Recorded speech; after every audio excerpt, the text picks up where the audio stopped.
Assalamualaikum warahmatullahi wabarakatuh.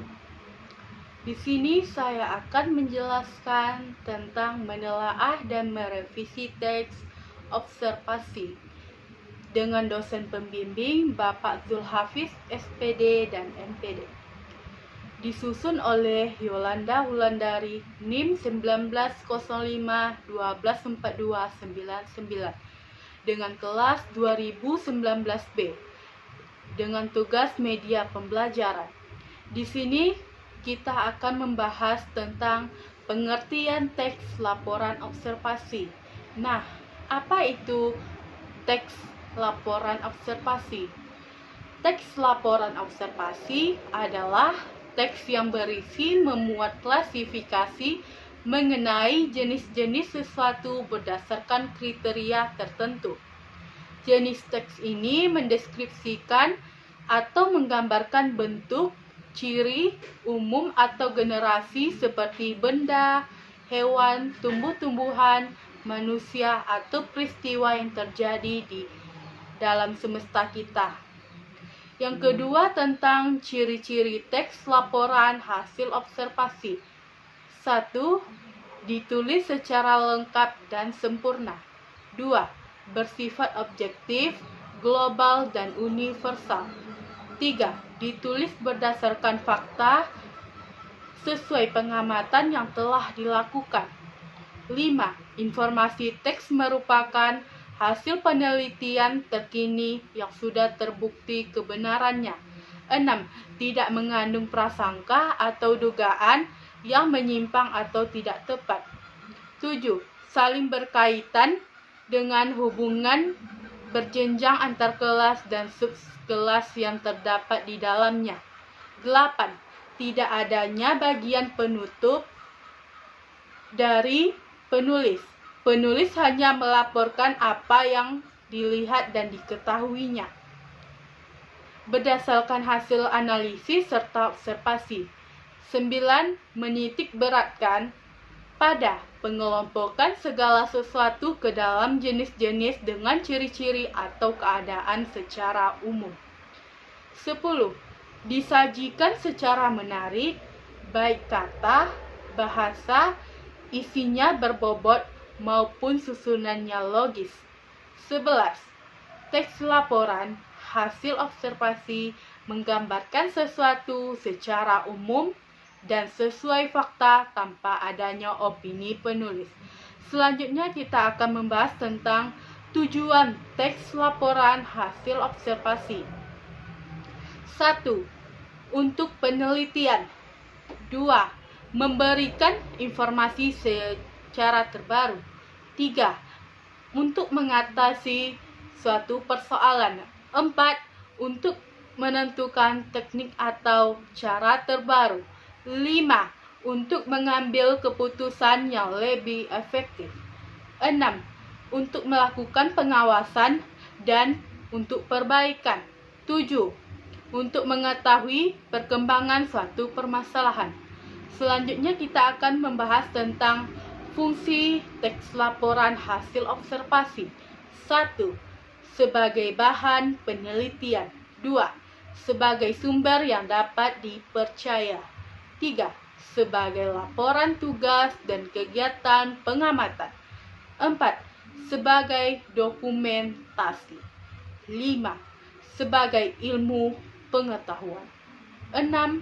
Melaksanakan dasar penyusunan kebijaksanaan, keputusan, dan pemecahan masalah dalam pengamatan. Selanjutnya kita akan membahas tentang struktur teks laporan hasil observasi. Teks hasil observasi secara umum memiliki 3 unsur, di antaranya 1. Pernyataan umum. Pernyataan umum yaitu terdapat pembukaan berisi pembuka atau informasi secara umum yang akan disampaikan. Bagian ini berisi hal umum tentang objek yang akan dikaji, menjelaskan secara garis besar tentang objek tersebut. 2. Mendeskripsikan bagian, yaitu terdapat isi rincian, pembahasan, dan penjelasan secara detail. 3. Deskripsi manfaat, yaitu berisi fungsi atau manfaat setiap objek yang diamati dalam kehidupan. Selanjutnya kita akan membahas tentang kaidah kebahasaan teks laporan hasil observasi. 1. Menggunakan frasa yang diikuti penjenis dan pendeskripsi. 2. Menggunakan verba relasional seperti ialah, merupakan, digolongkan, termasuk, meliputi, terdiri atas, dan lain-lain. Digunakan untuk menyatakan definisi pada istilah teknis atau istilah yang digunakan secara khusus pada bidang tertentu. 3. Menggunakan verba aktif alam. Hal ini untuk menjelaskan perilaku seperti bertelur, membuat hidup makanan, tidur, dan sebagainya.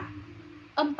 Menggunakan kata penghubung untuk menyatakan tambahan dan serta, perbedaan, berbeda dengan, persamaan, sebagaimana, seperti halnya, demikian halnya, hal demikian, sebagian, hal yang sama, pertentangan, sedangkan, tetapi, namun, melainkan, sementara itu, padahal, berbanding terbalik, pilihan, atau 5. Menggunakan kalimat simpleks dan kompleks.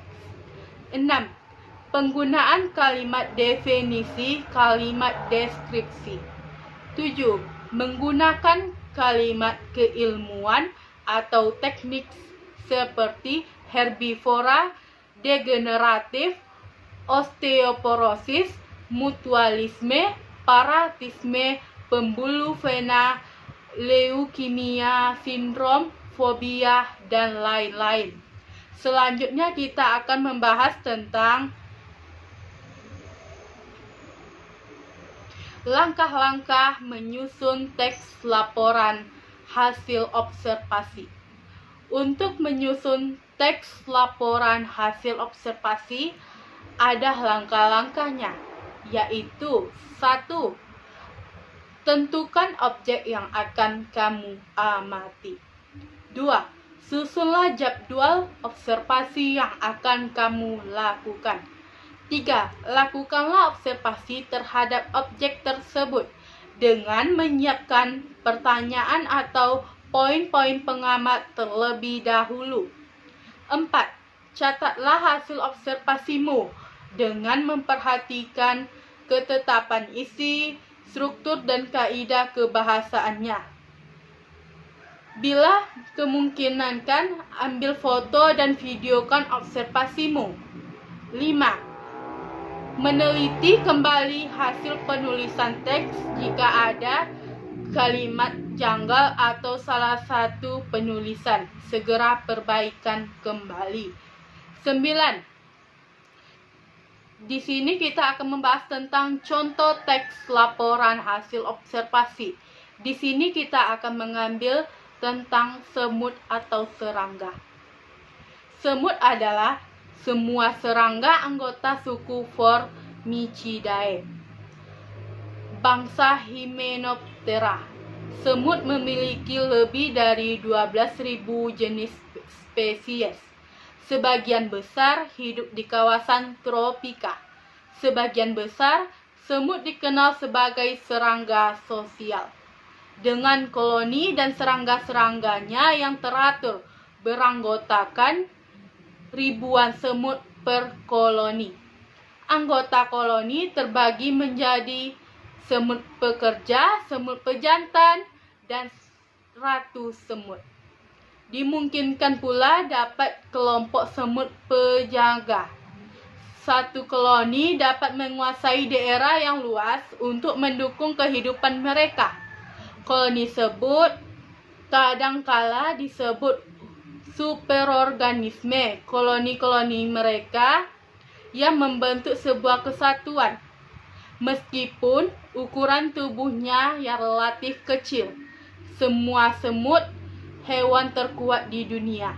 Semut jantan maupun menopang berat badan 50 kali dari berat badannya sendiri. Dapat dibandingkan dengan gajah yang hanya mampu menopang beban dengan berat badan 2 kali berat badannya sendiri.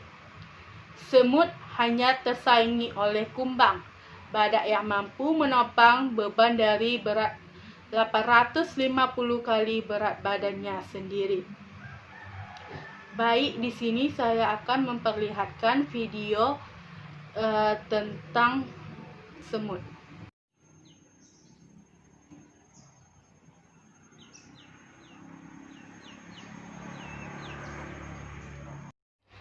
Sekian yang dapat saya sampaikan, lebih dan kurangnya saya mohon maaf. Saya akhiri.